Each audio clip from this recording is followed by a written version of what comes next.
बच्चों, ऑनलाइन कक्षाओं में आपका स्वागत है।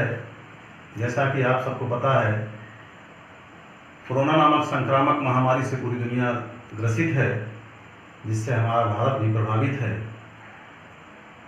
इस प्रभाव के कारण पूरी दुनिया में लॉकडाउन चल रहा है। हमारा भारत भी लॉकडाउन में है, जिसके तहत हम लोग अपने घरों में सुरक्षित हैं और हम उम्मीद करते हैं कि आप सब भी सुरक्षित होंगे।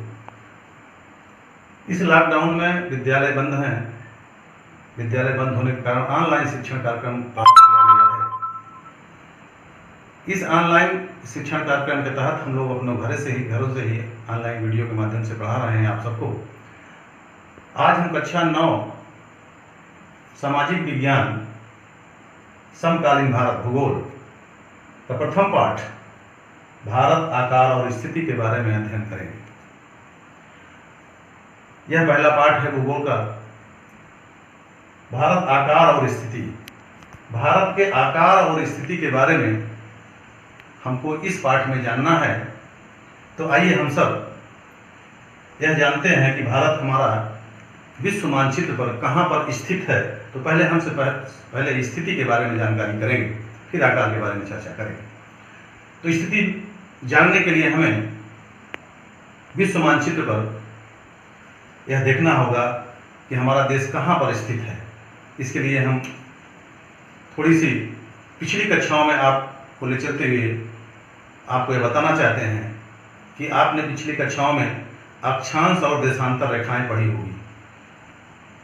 उन अक्षांश और देशांतर रेखाओं के माध्यम से हम आपको दुनिया के मानचित्र पर भारत को पहचानने के लिए आपको कुछ जानकारियां देंगे। देखिए, ये मान लीजिए कि यह ग्लोब है। इस ग्लोब में ही पूरा संसार समाहित है, जिसमें हमारा भारत भी है। अब हमें पहचानना है उसको कि भारत कहाँ पर है, तो हम देशांतर और अक्षांश रेखाओं के माध्यम से ही पहचानते हैं। आइए इसको देखते हैं। बच्चों, इस पूरी पृथ्वी को हम 2 भागों में बांटते हैं। ये 2 भागों में पृथ्वी बट गई। इस बांटने वाली रेखा को हम लोग 0 अंश अक्षांश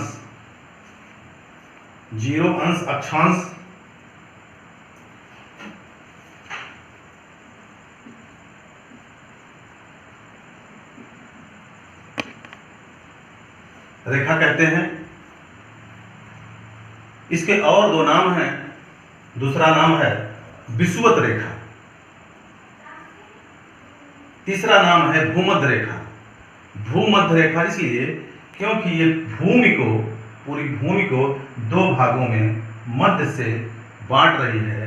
इसके जो 2 भाग बन रहे हैं, वो ऊपरी भाग जिसको हम उत्तर कहते हैं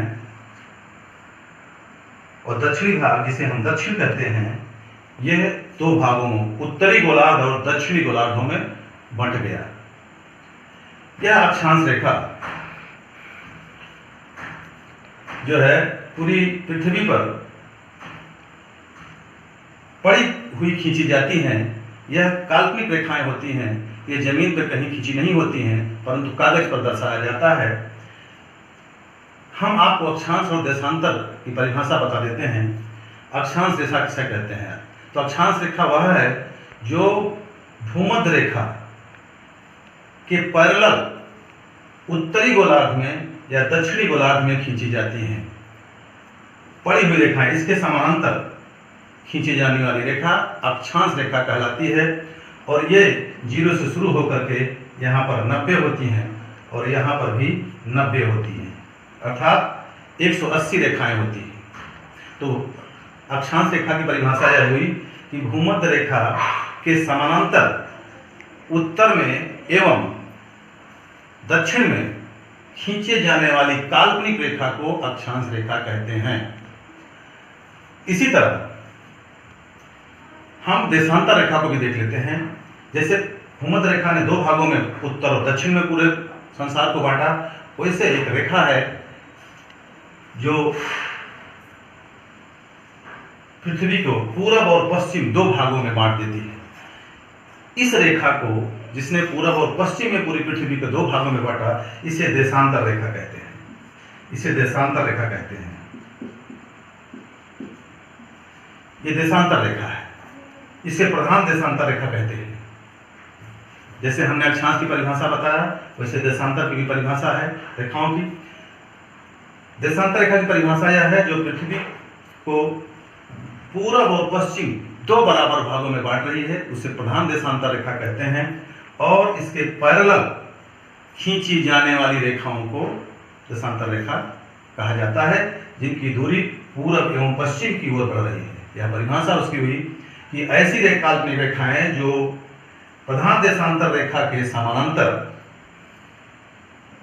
पूरब एवं पश्चिम की ओर खींची जा रही हैं, उनको देशांतर रेखा कहा जाता है।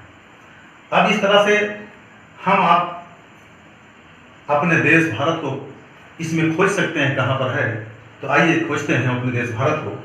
हमारा देश भारत का जो विस्तार है वह 8 डिग्री 4 मिनट उत्तरी गोलार्ध में से शुरू होकर के 37 डिग्री 6 मिनट उत्तरी गोलार्ध तक विस्तृत है अक्षांश में।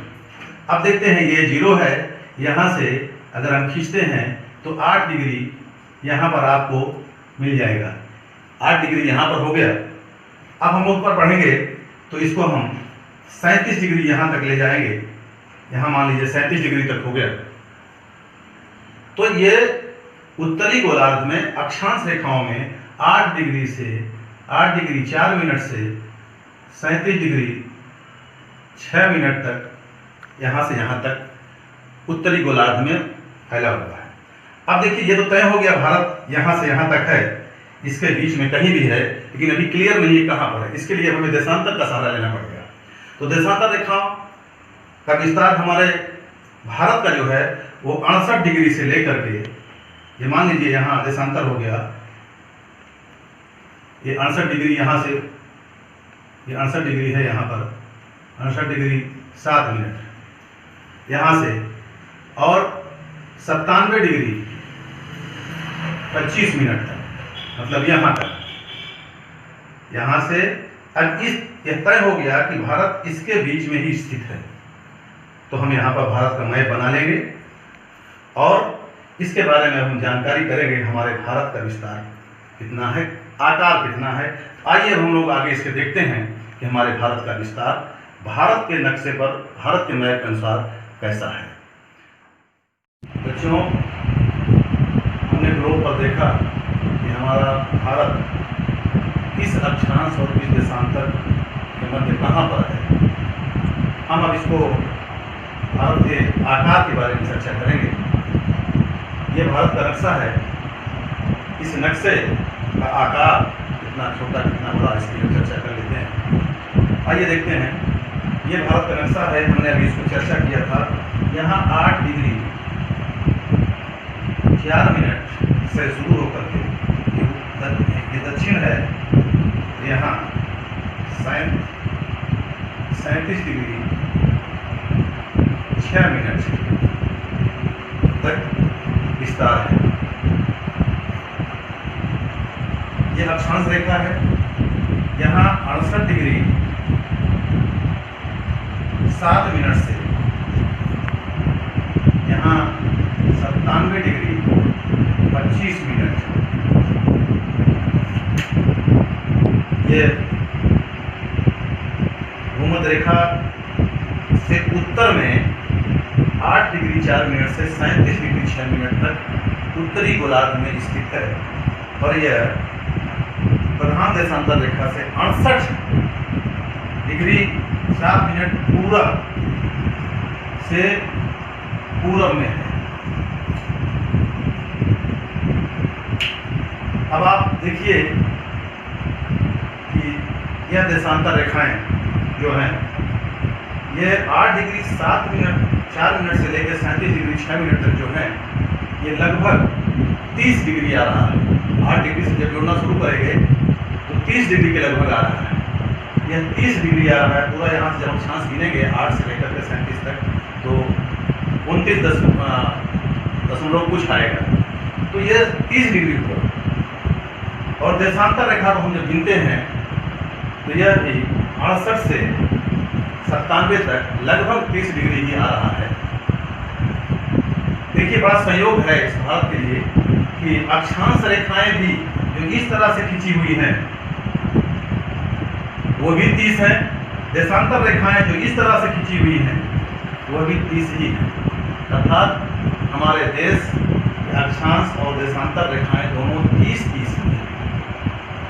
आइए देख लेते हैं हमारे देश की लंबाई और चौड़ाई। तो आप देखिए कश्मीर से लेकर कन्याकुमारी तक की जो पूरी लंबाई है यह है 3214 किलोमीटर।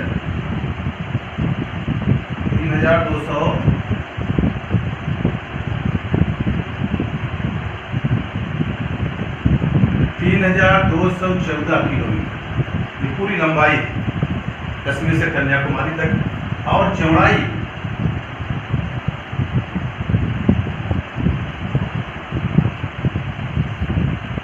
जो है वह है 2933 किलोमीटर।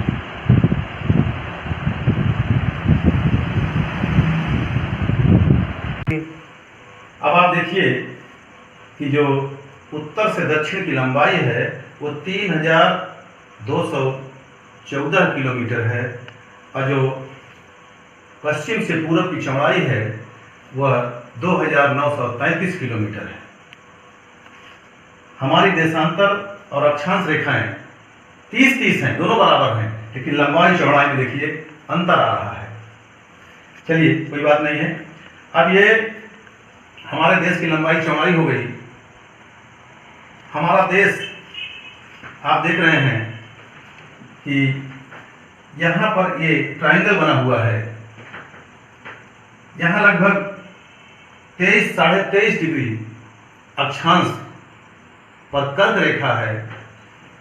जो कर्क रेखा लगभग 23.5 अंश से गुजरती है वो पूरे भारत को लगभग 2 भागों में बांट देती है।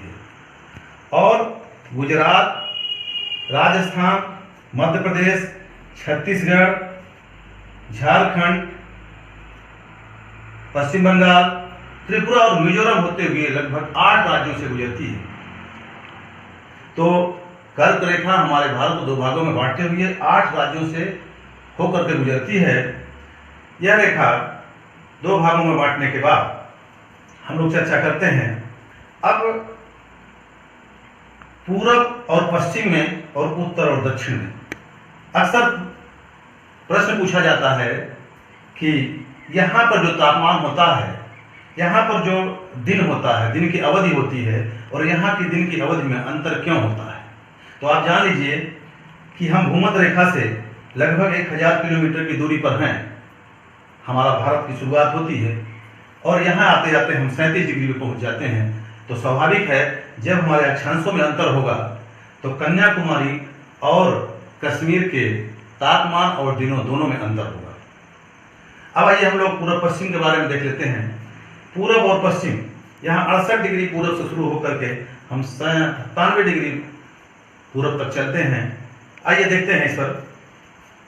यहाँ और यहाँ पूरब में 30 डिग्री का अंतर है। यहाँ पर गुजरात का जो कच्छ का क्षेत्र है पश्चिम में, ये पश्चिम है और वो पूरब है। यहाँ अरुणाचल प्रदेश का किबीथू गांव जो है, किबीथू गांव यहाँ पर है, सबसे पूर्वी गांव जहाँ पर सूर्य की सबसे पहले किरणें वहाँ पड़ती हैं। और गुजरात के कच्छ के क्षेत्र तक सूर्य की किरणें आने में लगभग 2 घंटे का अंतर हो जाता है। कैसे आता है हम आपको बताते हैं। यहाँ से यहाँ तक 30 डिग्री का अंतर है। ये 30 डिग्री का अंतर है। यह 30 डिग्री जो देशांतर रेखाएं होती हैं, एक देशांतर रेखा से दूसरे देशांतर रेखा में 4 मिनट का समय लगता है। तो 30 डिग्री यहाँ से यहाँ तक अंतर है, 68 से 97 तक। 30 गुणे अगर हम 4 कर देते हैं तो बराबर आता है 120। यह 120 मिनट हुआ। एक देशांतर रेखा से दूसरे देशांतर रेखा के का समय का जो अंतर होता है 4 मिनट का होता है। तो 30 डिग्री में समय का अंतर हो जाएगा 120। 120 को हम अगर 60 से भाग दे देंगे 60 दूना 120 आएगा, अर्थात 2 घंटे का अंतर हो जाएगा। यहाँ पर जब सूर्य निकलता है और यहाँ पर जब सूर्य निकलता है, अर्थात पूरब से पश्चिम में 2 घंटे का समय का अंतर होता है। अगर आप पूछें कोई अरुणाचल प्रदेश के किबिथी गांव में हो, आप गुजरात में रहते हुए पूछिए कि जब वहां सूरज निकले तो आपको बताएं, तो आप देखेंगे वहां जब उजाला हुआ रहेगा तो आपके यहाँ भी 2 घंटा अंधेरा होगा। यह ऐसा क्यों है? ऐसा इसलिए है क्योंकि हमारे 120 मिनट का जो अंतर यहाँ से है उसको दूर करने के लिए, उस शंका और स्थिति को खत्म करने के लिए, जो 2 घंटे का अंतर है कि वहां पर 2 पहले दिन निकल आया, यहाँ पे नहीं निकला, इसको खत्म करने के लिए हमारे देश का एक स्थानीय समय लिया गया है। वह स्थानीय समय ये जो 68 है और 97 है, 68 7 प्लस 97 डिग्री 25 होगा, इसमें आ जाएगा 82 डिग्री 30 मिनट। तो इसका जो औसत निकालेंगे 82 डिग्री 30 मिनट आएगा, तो हम देखेंगे 82 डिग्री 30 मिनट जो है ये बीचों बीच भारत से गुजरती है, बीचों बीच भारत से गुजरती है, और यह मिर्जापुर के से होते हुए इलाहाबाद के नैनी से गुजरती है काल्पनिक रेखा। और इसी बीचों बीच की रेखा को हमने स्थानीय